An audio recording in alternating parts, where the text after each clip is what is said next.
everyone. I'm going to start with an obvious comment. Um, we all are watching what's happening in Washington. This is a serious and somber moment for our country. And we all hope and have confidence that our country is going to do the right thing at this time. Alan and I have talked, and we said that we're just going to move forward. We all believe in our nonprofits, and for the moment, we're going to keep to business at hand, but we realize that our minds are elsewhere. But we're going to ask for your patience, and we're going to move forward. And by the way, first let me, Alan, I don't, where about in North Carolina are you? And I'm going to give him a fuller introduction. Alan, where in North Carolina are you right I'm, now? I'm in the capital city, Raleigh. Okay, okay, that's what I thought. About 2 hours east of here. My wife Betsy and I grew up in a little town near the Intercoastal Waterway, and we have a home there still. So we go there often. That's where we're from. But we love Raleigh. It's a great town. And by the way, I know your family is growing between children and grandchildren. How many Pauls are there now? Oh well, well we got quite a few. We're very lucky. Our son and daughter both live here. Our daughter lives within walking distance, walks the dog over here to our Wow. house. Our son's about 10 minutes away. So, and we have a close knit family. I think I mentioned to you, we have four granddaughters. The youngest works for, she graduated from University of Southern California and out of the blue landed a job at Lionsgate Films in Santa Monica. Loves it. Wow. She's low on the totem pole, but got a foot in the door. Yeah. And Well, by the then the way, eldest is the entire family safe? How y'all doing? Is the entire family safe? is that the entire family what? Safe. Oh yeah, everybody's safe. Yes. And I was just going to say last point. The oldest granddaughter just came back late last year from 2.5 year, or a little over a 2 year stint with the Peace Corps in Botswana, which was a life changing experience. Mm, mm. So we're a close family. We're spread out a little bit, but the Raleigh contingent gets together often. Not Yeah. so much now in COVID. Well, today we're going to talk about the craft of writing, and it's very fitting that I'm turning to the individual on the planet who taught me more about writing than anybody else on the planet, and that's a good thing. And actually, I met and started working for Alan 45 years ago. Both our hairs were different color then, and I'm going to stop there. I could say so much, but I learned so many things about writing and about leadership, and I'm just going to stop with this. And we're going to introduce two other members of that family in a few minutes. But Alan, what I learned about you in leadership is a leader is not concerned with making himself or herself look good. A leader makes everybody around them look good. And I learned that from you. So thank you. And we're going to talk about writing, okay? But, Yes. and I can't think of anyone because I know when I started, Alan spent a lot of time. And we'd like to say that this is very serious moments for nonprofits.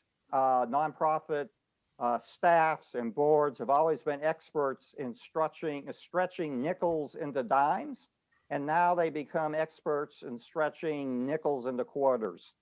And the good thing is, philanthropy has been amazingly resilient. The number one predictor of philanthropy is the stock market. The stock market, as everyone knows, has done amazingly well. And all our indicators, we haven't closed out, of course, any of the books on 2020, but at the 2/3 mark, giving was way up. It was up like 7.5%. So philanthropy is doing fine, and we're all inspired. There are people like Mackenzie Scott who is just unimaginably gave $6 billion in the space of 4 months. And Alan, that money was given unrestricted. And that's a big thing to Wow. help nonprofits move forward.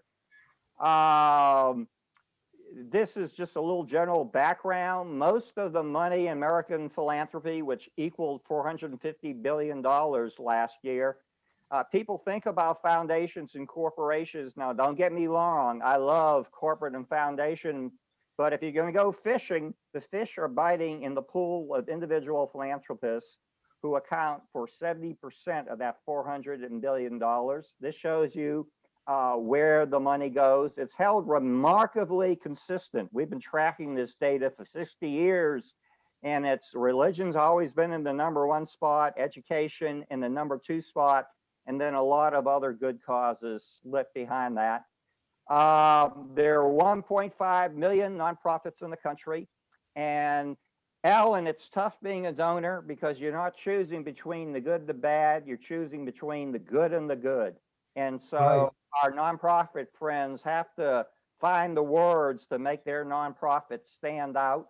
Most nonprofits are small. As you see here, the overwhelming majority have revenues of under $500,000.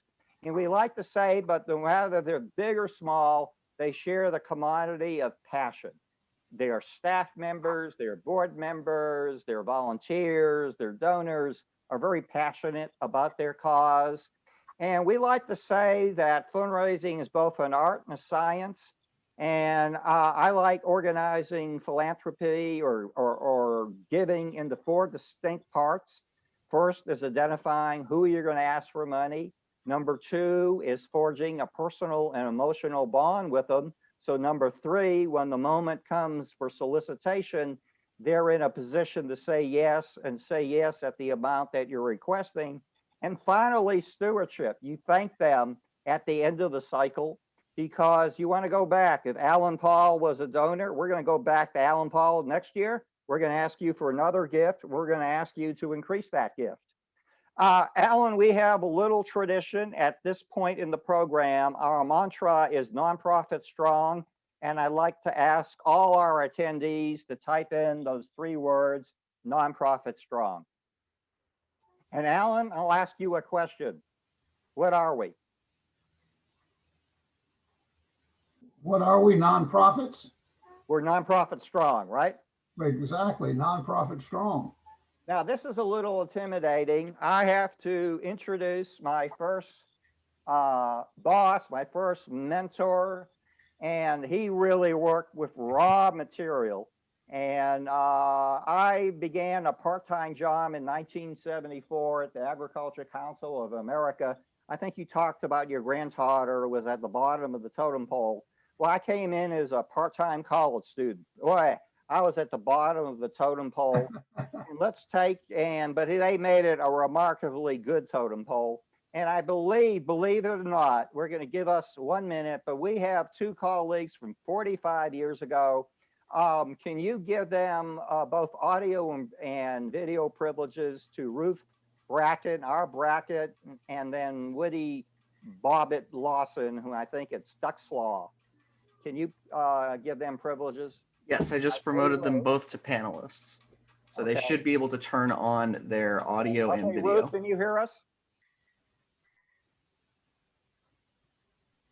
There's Woody with a Boston Red Sox cap. Hey, great to see you. Okay, let me first come in here. Woody, my faith is restored in the world with that cap. Do we have Ruth Brackett?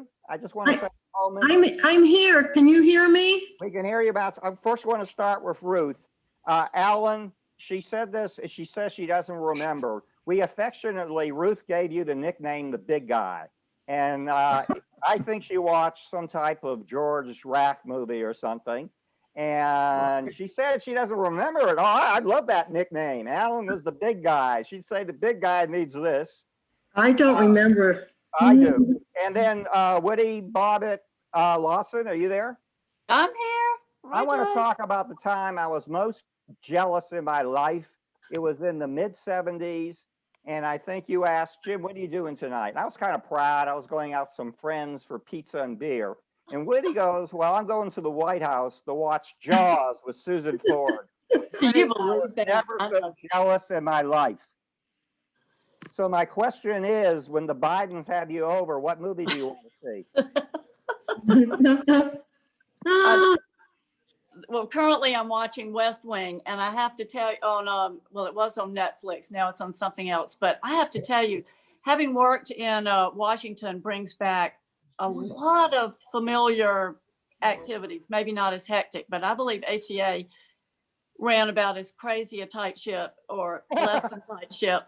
You're saying Uh, that affectionately, by the way.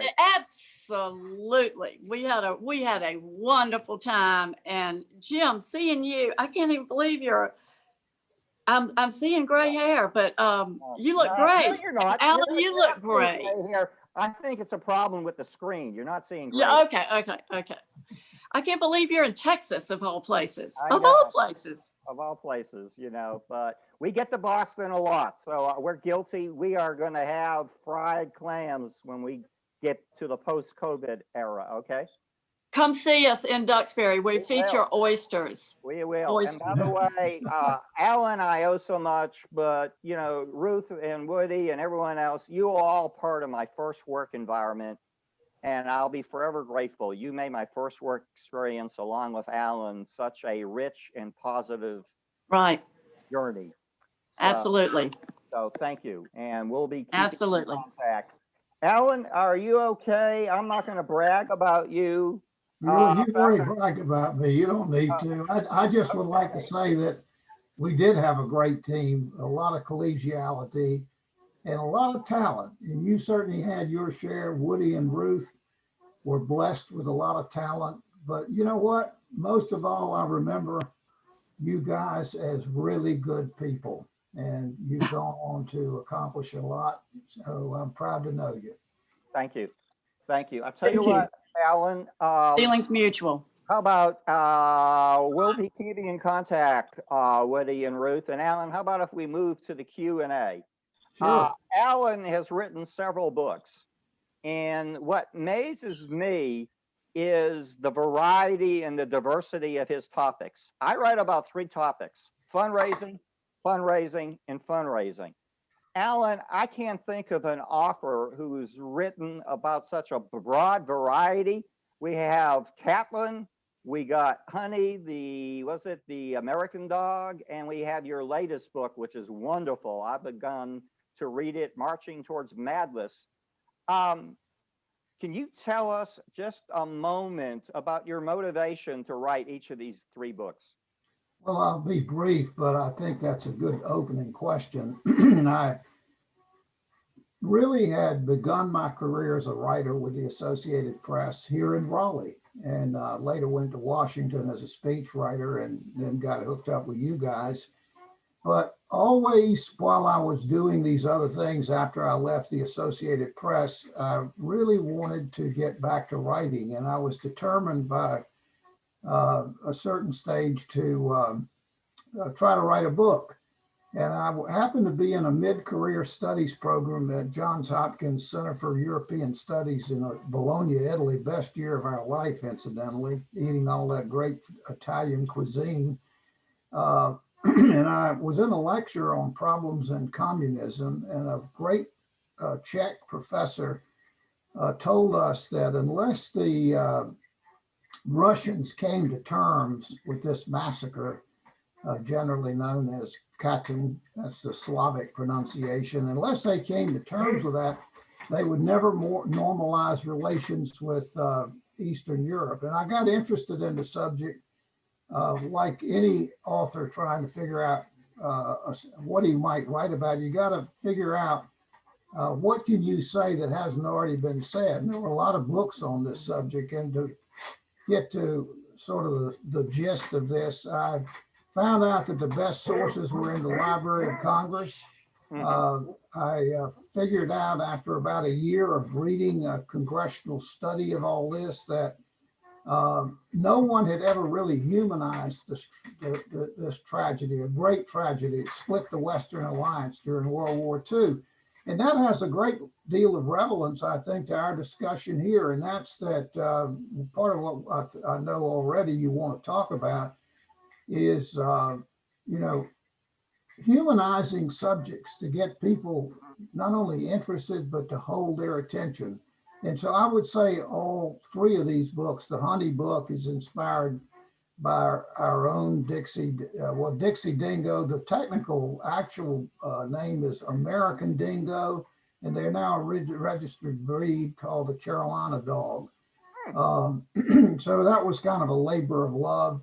It's incidentally being reissued this year, this year in September by a New York publisher, and the title will change because we found out it had a more adult audience than we thought originally. And so the new title will be From Honey with Love, The Adventures of From Honey with Love, My Life as a Second Chance Dog. In the third book, I'll dispense with quickly. I actually was approached by John LaBar about writing this book. John was a somewhat iconic coach at Duke. He really had done a lot with scholar athletes. He believed we have a corrupt system now. And he approached me about collaborating on a book. And so I wrote the book, but it's based on John's experience. It was a wonderful collaboration. And just as the title says, we are in college sports, we are marching toward madness, and the games that we all love really do need to be saved. So I'll just kind of, anybody has a question later, we can take that on, but that gives Okay, you. and I know you won't overview. brag about yourself, but the Catlin book has been recognized by the president of Poland. Yes, I was fortunate enough that this book was very well received by, here as well as in Eastern Europe. It was a bestseller in Poland and 3 other countries. And the Poles, it really told their story in a way that it hadn't been told.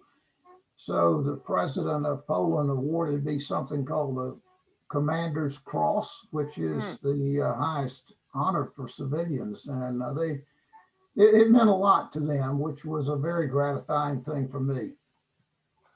Tell you what, Alan, we're going to proceed with the questions to help our nonprofit leaders learn about writing. And I'm going to start with this one. Why do you feel so many people who love to talk but are afraid to write? Well, I think that's a great opening question. I think I would say, really to boil a lot down to the essence that people often lack confidence. They don't realize that they have this within them. They sometimes stare at the blank page a little bit and quickly conclude, this is beyond me. I'm not a writer. I can't do it, and so forth. I call that brain lock. Our brains are unusual mechanisms, and I think if you put the effort forward, the ideas will come, the flow will come, but it takes some really, really concentrated effort, and it also takes the confidence to believe that you can do it. And I think most of us can. Not all of us are born writers, but all of us can become, I really do think, can become good writers, certainly proficient writers. Okay, let's build. I think most of our audience, they're comfortable with speaking. So what's your advice to take the approach of speaking on paper? Well, I think you and I both know about the work of a man named Rudolf Flesch, who was one of the first. He wrote a famous book, I believe in the late 40s, called The Art of Plain Talk. I think the first one was The Art of Speaking. Writing as you speak, but the same title we have today. And then The Art of Plain Talk. But what he really emphasized in those books was to listen to in your own mind's ear to what's being said, what you're saying, what others are saying, and you'll realize that there common speech patterns that we can capture that will appeal to people, to make them listen. And I think the informality of conversation, if you have to, in the writing is very different than speaking because you have to distill things down to their essence. And you don't want to do lapse into just stream of consciousness speaking that where things just kind of run together and run on. But I do believe that this is an essential element of it, and that is listening carefully to your own speech patterns and to those of others, and then figuring out what you can draw from that to capture the essence and make it interesting to other people. And Rudolph Flesch was a master on this subject. Incidentally, when I went to work for the AP, they gave us at that point, many years after he wrote the books, and we're still giving that out because he did a study for the AP and it had profound influence. It was my Bible starting out as a cub reporter. Yeah. Why do you feel so many people feel compelled to shoot above plain English and put complex technical language in their writing because they think that will impress people? Well, I hate to say this, but I'll be blunt. I think it's the easy way out. Really? Explain that. Amplify that. Well, I'll give you a good example. I can't tell you how many times I've seen a highly educated, very capable professional, and this is particularly true in the academic world, do a slide presentation. It's not anything like what you presented here today. Often you'll see people with all this technical information so absorbed with it, they just determined to get it out. And so how many times have you seen somebody put a presentation on the screen in 6-point type? That just fills the screen. It's unreadable and it's unintelligible. And I'd say that's an easy way out. That person actually has a real message to tell, but much more effort has to go into how it's told and how it's presented. Yeah. And that's what we're all about today, of course. Now, a nonprofit leader's two favorite communication tools are stories and facts. Stories and facts. What are your recommendations on weaving those two together? Well, that's absolutely essential. I can't emphasize too strongly the importance of using quotations from authoritative voices, and to use anecdotes to capture and hold the reader's attention. But more importantly, and I really would stress this, that these are the connective tissue that link your writing to the big picture point, the principles you want to get across, the central message that you really, really need to get across. If you start out with a lot of facts and statistics, for example, you quickly lose the audience because it doesn't connect to your central message. And so I think as a practical matter, using quotes and anecdotes can be a powerful tool. And I'll just cite an example that a lot of people think about humanizing something that's almost foreboding, or with a great deal of foreboding that is so difficult. But let's just take an illustration from a wonderful quote, not from a wonderful man, a very evil man, one of the most evil in history ever. But if you were trying to humanize a subject for an aspiring writer, you might just simply cite Stalin's famous observation, and that is that the death of a man, the death of millions is statistics. The death of a man is tragedy. And I think there's a lot in that. I mean, when you bring it down to the individual, in fact, the great writer E.B. White once wrote, write about, don't write about man, meaning mankind, write about a man. And I think that very concisely makes the point, to humanize it, take it to the particular, emphasize the particular. There's so much a wealth of experience and knowledge that you all have. Everyone on this webinar has that reservoir of knowledge to draw on and can do that. You just have to work at it. Alan, we're going to check on the audience questions, but I first wanted to make sure I asked you this because I learned this personally from you. No matter what the format, leads are everything in writing. So that grabs the reader's attention. How do you know when you got a good lead?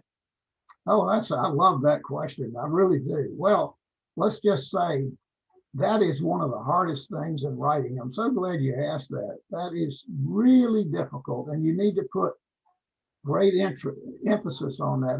Let's just illustrate that with a quote, a wonderful quote. The challenge is to distill the essence of the whole story down into the opening sentence or the opening paragraph. I prefer opening sentence. The best example that I know of, there is no greater example, I'm almost convinced, than the opening line to Jane Austen's Pride and Prejudice. And I'll just quote that as follows. It is a truth universally acknowledged that a single man in possession of a good fortune must be in want of a wife.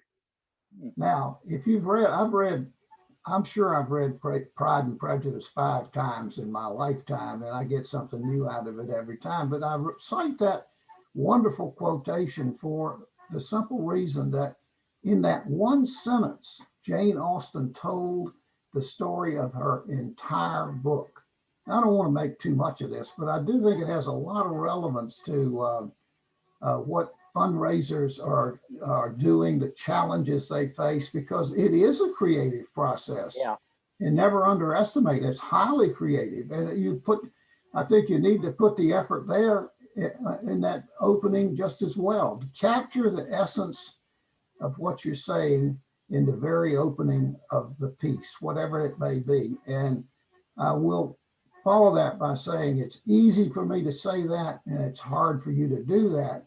But if you do it, if you really work at it, the rewards will be tremendous. I might just cite my own, I tried to do that in my own work. If you look at Katyn, which deals with a terrible massacre that took place in World War II, the Poles lost everything during that war and spent decades in enslavement from the Soviets. But my my opening line was very simple, and it simply said, in a sense, it was the last train to Zakopane. Zakopane was a great Polish ski resort, and this began with a scene of the Poles leaving on vacation in late August of 1939, and within a very short time, the Luftwaffe was strafing Polish towns and cities all over the country. And so it captured the essence, I think, in a sense. It was the last train to Zakopane, and it was, and it was an ominous way of saying that disaster, untold disaster, was about to strike. So I think it's an example. I mean, is it as good as Jane Austen? No, I don't think so, but it's my best attempt to do what I'm urging you to do. Alan, I have plenty of questions left, but Michael, let's check on the audience. Sure. Does anybody in the audience have a question? Sure. So we had Matt ask, please ask Alan why writers bury their leaders in stories. Why writers bury their leads or leaders? Leaders. By the way, too, let's invite, just want to say, Alan, You can type the question in, but we want to see your pretty faces. So we'd love to have you come on camera, Matt. I think I know who that Matt is, but Alan, He did mean leads. Sorry, he did mean leads. Okay. And by the way, Alan, we have a deal. If it's a easy question, I'll take it. If it's a challenging question, it's yours. So this one's Well, yours. you might get a bumbling answer that way, but go ahead. No, it's Try yours. it. I said, why do people bury leads? Is that the question? Yeah, I have it now. I believe it's simple a matter of misunderstanding. I mean, people, you know, the last thing you want to do is to put the best last.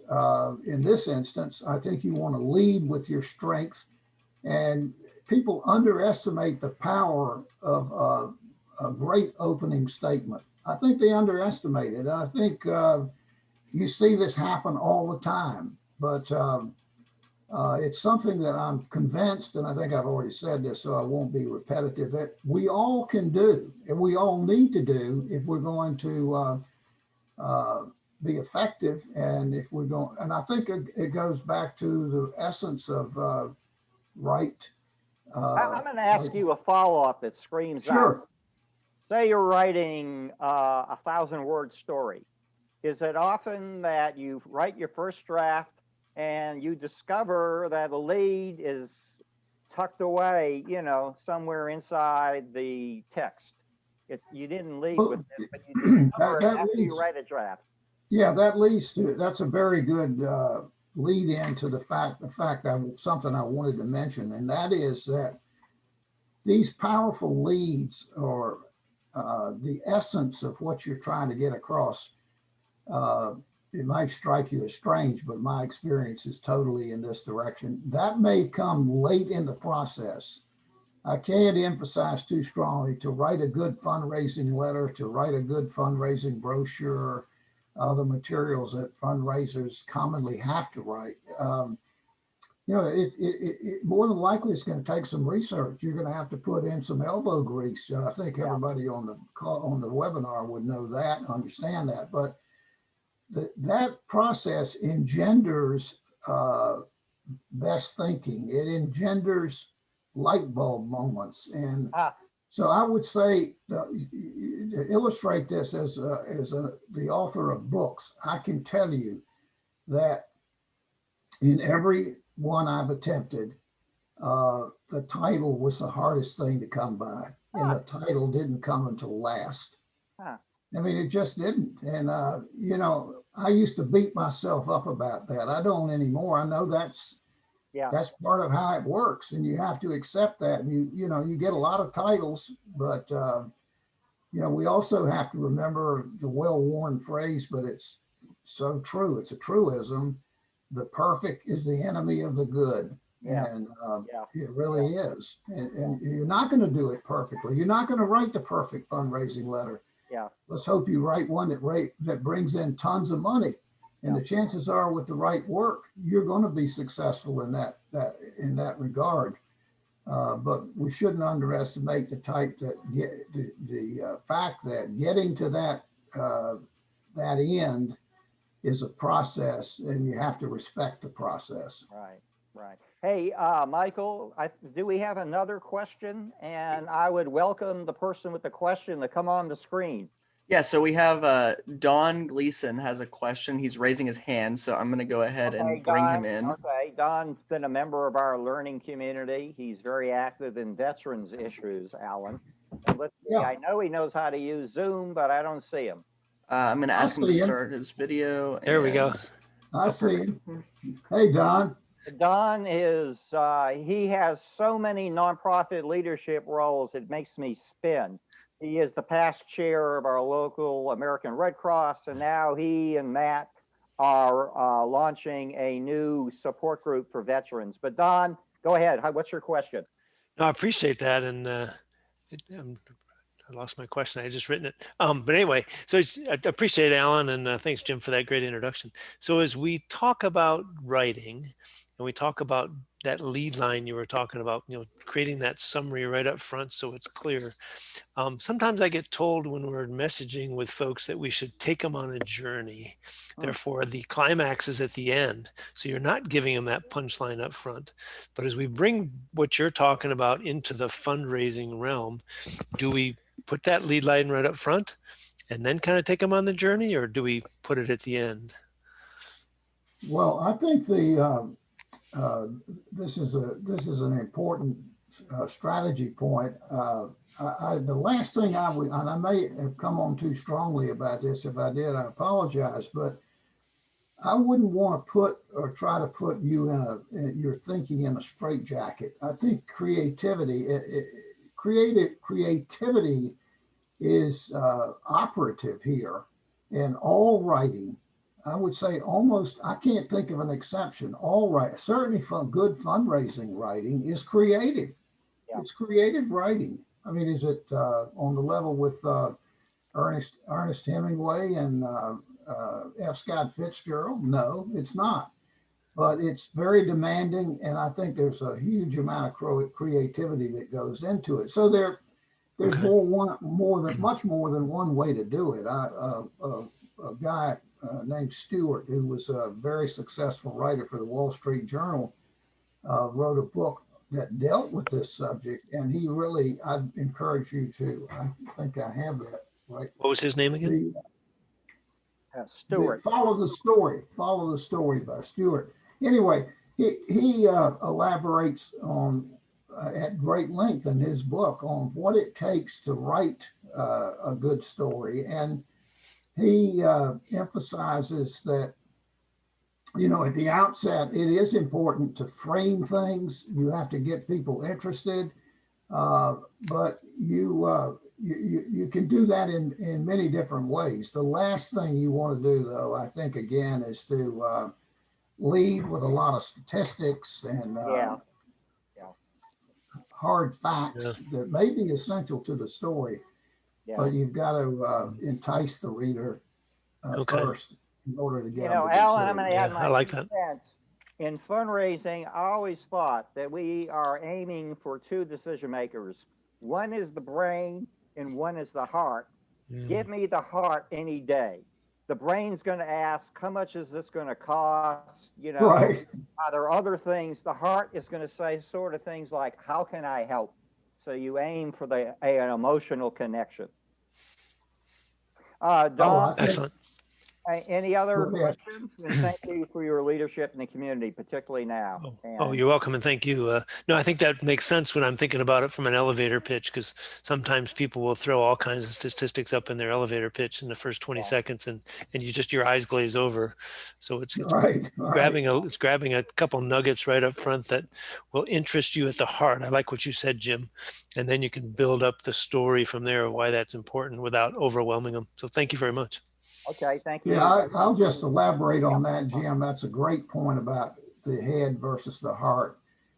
And I should have mentioned this earlier, but I think really good writing, almost without exception, establishes or makes emotional connections. Yeah. And that is the most powerful thing you can do. I'll give you an example of my own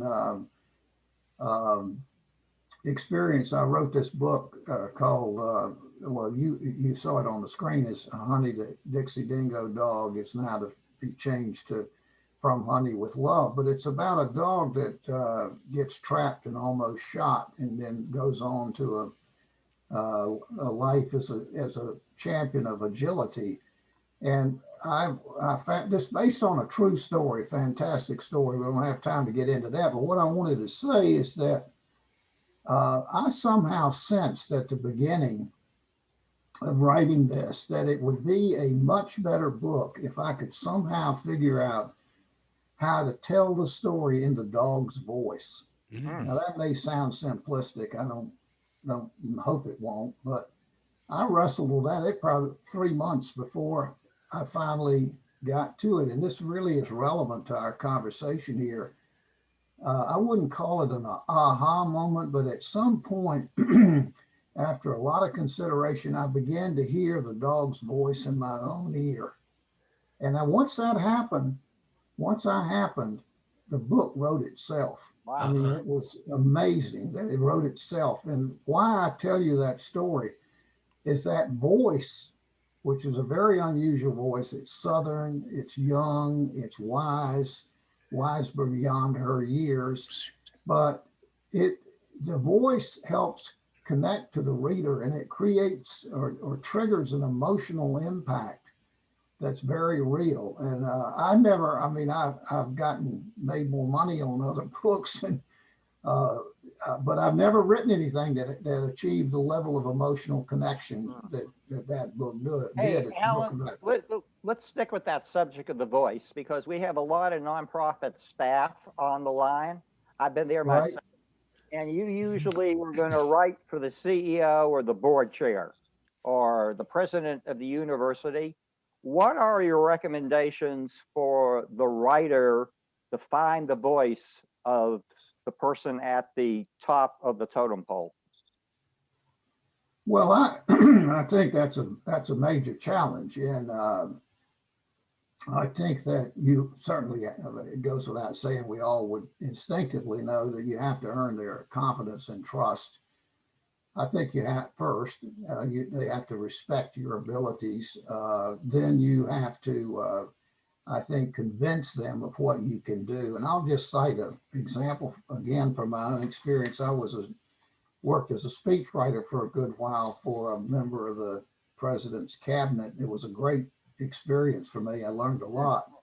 Uh, I can tell you the cabinet member was Orville Freeman, who served under President Johnson. That's getting way back in the rearview mirror, but Freeman was a great cabinet secretary, and I admired him greatly. I was, many years his junior. But anyway, he saw enough of my writing. He liked it, and so he assigned me a couple of major speeches that I wrote, and I did first drafts. And he was the kind of guy, and this is what you wish for. I think you should wish for in a boss like this. Mhm. He took those home at night, and he would read them at night, and then he would give them back to me the next day, and Mm. I would take my draft, and looked like it was bled on. I mean, he poured over it. And so then I would take what he had given back, and I would work on it for another draft. And we got there to something that he really liked and was enthusiastic about, and delivered, I think, with a tremendous amount of effectiveness. And so as an example of just a little anecdote, as earning his trust, I'll never forget one Saturday, we were sitting in his office, which overlooked the mall in Washington, and he had a little private bathroom. And so he said, well, excuse me a minute. And Yeah. he went into the bathroom, and I'm waiting for him to come back. And the phone on his desk rang. And this is a phone with a lot of buttons that can light up. And he said, hey, Alan, grab that phone, would you? So I go over and punch the button and pick up the receiver, and the voice on the other end says, this is Lyndon Johnson. Who am I speaking to? Wow. By the way, I didn't know what to say. hey, I didn't by know the how way, to wasn't it respond. the truth? If Lyndon Johnson went in the bathroom, he often asked staff members to join him in there to continue the That's discussion. right. That's right. But Uh, anyway, well, I'm not, Yeah. it's an interesting anecdote.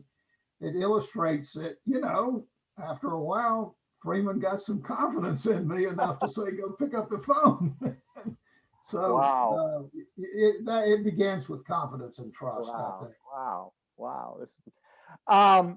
We're gonna go. We need to wrap up here. And Alan, actually, we missed some questions, but I have a wrap up section. I'm gonna bring you in and out of that conversation as Sure, we do that. absolutely. But before I think we have one other question I'd like to get to. Michael, do we have someone in the audience? And I wish that they would come on camera. They Yeah, don't so have to. we've got Kara Garza raising their hand, so I'm going to go ahead and Okay, bring them Kara. in. Kara, welcome. I know you're a new member of our learning community.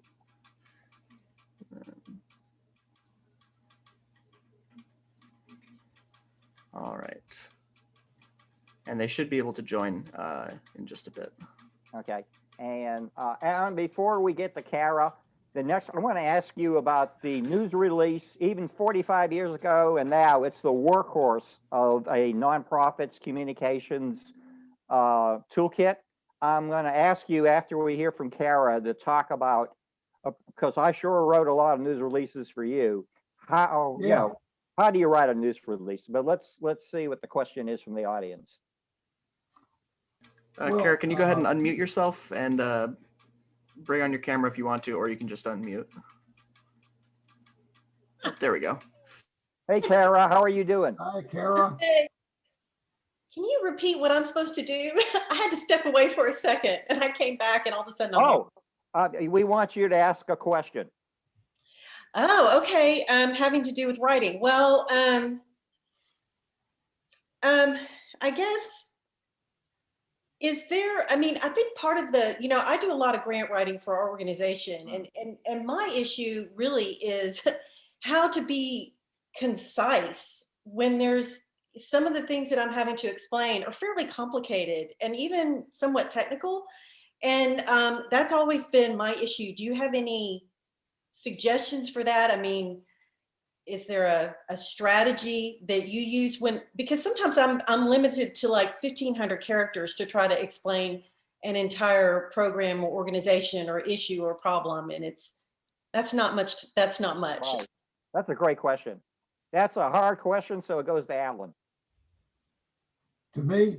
Yep. Yeah, okay. I think you've raised an issue that we really should address. I think grant writing, I've done some of it, not recently. Incidentally, I have a sister, Mary, who may be on the line, who's an excellent grant writer, has had a lot of success at that.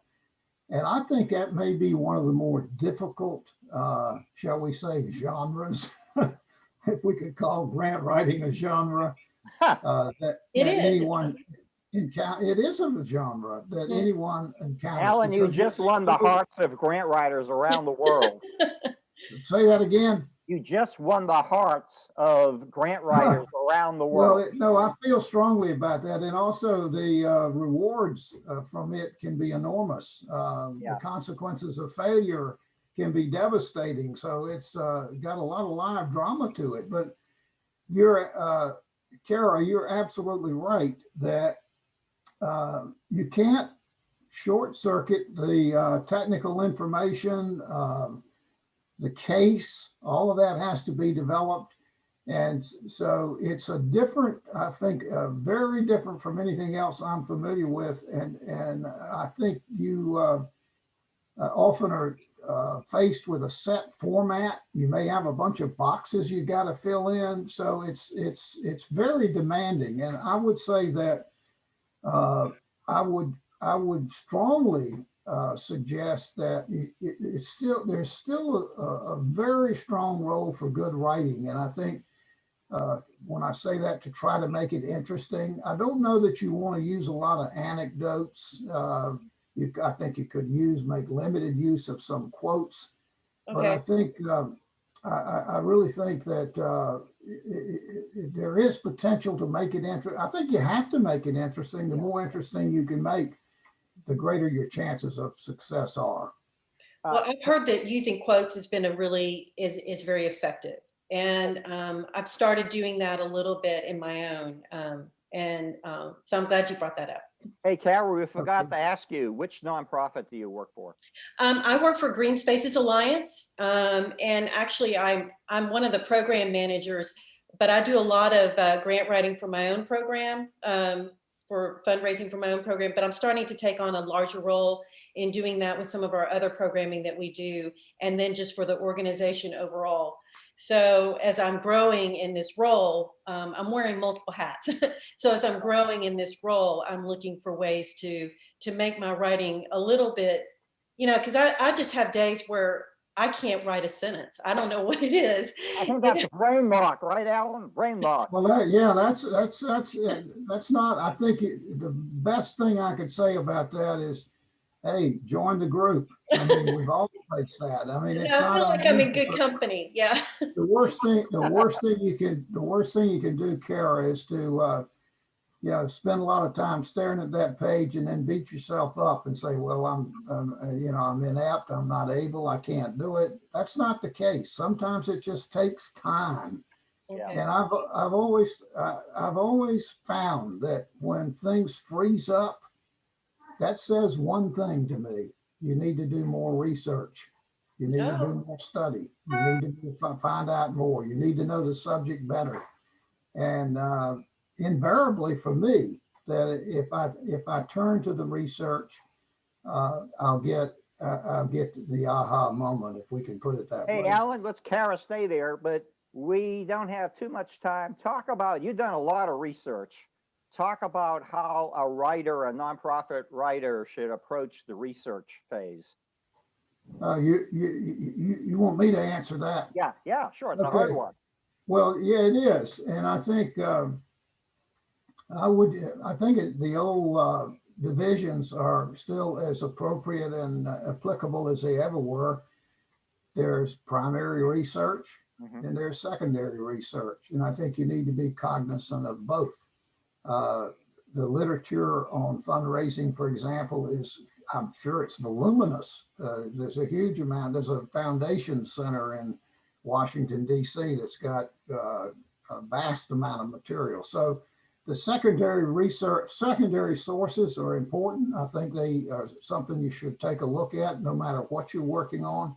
I've always put enormous influence on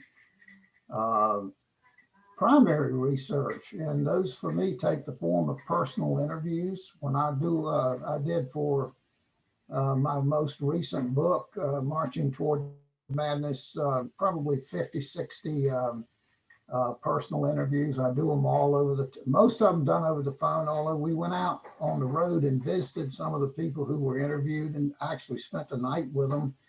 But I tape record all those interviews and I have a transcript made. And why do I do that? Because if you're trying to interview someone who really has something important to tell you, you need to give your full attention to the conversation. You don't need to be spending your time taking notes. That's what I started out my career doing, taking notes, and it's very frustrating. So I think that system of taping it, getting a transcript, it's invaluable because you get a much more complete record. So primary sources, I think that's the most fun.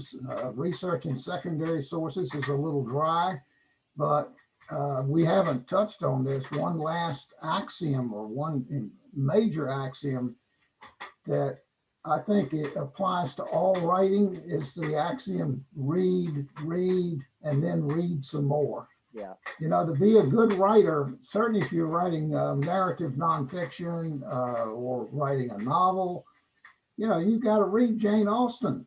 Yeah. Or you got to read Tom Friedman in the narrative nonfiction arena. It's critical. You have to read, and that applies to fundraising, I think, as much or more than anything else. Alan, over the course of your career, you have seen the number of mediums just, multiply. When I was working for you, we didn't talk about social media and the internet. Do you share any observation on what it takes to write for the new technologies? Well, I think in the first requirement, I don't mean this to be a smart A, as the saying goes, but probably the first requirement is a brief attention span. One screen. The long form journalism is almost disappeared. You get it in the New Yorker, but not much anyplace else. So it's really, you got to do it real short and brief. I'm not a big fan of Facebook, although I have a Facebook page. I think, well, we don't have time to get into that, but I would just lament the fact that, where's Walter Cronkite? Maybe there are probably people on the webinar don't remember that or know that Walter Cronkite was an iconic host on CBS Evening News. Everybody in America listened to him or to Huntley Brinkley, and that gave us great well, let me just, that gave us a great unifying influence, but most importantly, people listened to them because the work was so well written, it was so well thought out, it was so expertly produced that it captured and held attention. Yeah. And today, I don't think that's the case. I'm sad to say that this is not a partisan thing at all. I think it applies to all the cable news. It's so commercially driven that it's lost a tremendous amount of credibility. And so I guess the shorthand answer to your question about, what do you write for the news? You got to begin with honesty. You got to begin with integrity. These things are very near and dear to the heart of making our system work. And I think we got to fight to keep them alive and to make them viable. And that's something we all can be and should be concerned about and want to push forward as best we can in our own individual ways. Alan, the hour just flew by. I want to thank you on so many levels. You have mentioned the power of quotations. One of my favorite quotations is from the late poet Maya Angelou, and she reminded us that people won't remember what you said. People won't remember even what you did, but they will never forget how they made you feel. And we like to say in fundraising, our job is to make the donor or the prospective donor feel like they are the most important person in the world for our organization. I have a money back guarantee that I give to every client. The more you ask, the more you're going to get. The more you ask, the more you're going to get. Finally, you're talking about quotations. I end shows. Whoops, I missed it. This is what President Kennedy said. I missed it. At the American University commencement, June 10th, 1963. And Alan, it gives me goosebumps because I think he's speaking to us today. Our most basic common link is that we all habit the small planet. We all breathe the same air. We all cherish our children's future, and we are all mortal. I think President Amen. was talking to us right now.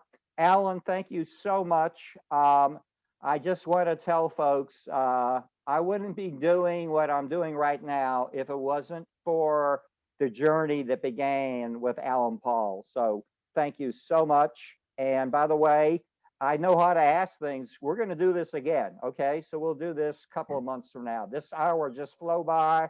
I think we had 3 times as many questions to go through. We just didn't have the time. Thank you, Michael Largent, for being our producer. This is what we're going to do, folks. We are going to post a short summary of the takeaways on LinkedIn and Facebook. That's going to be done in about 3 minutes.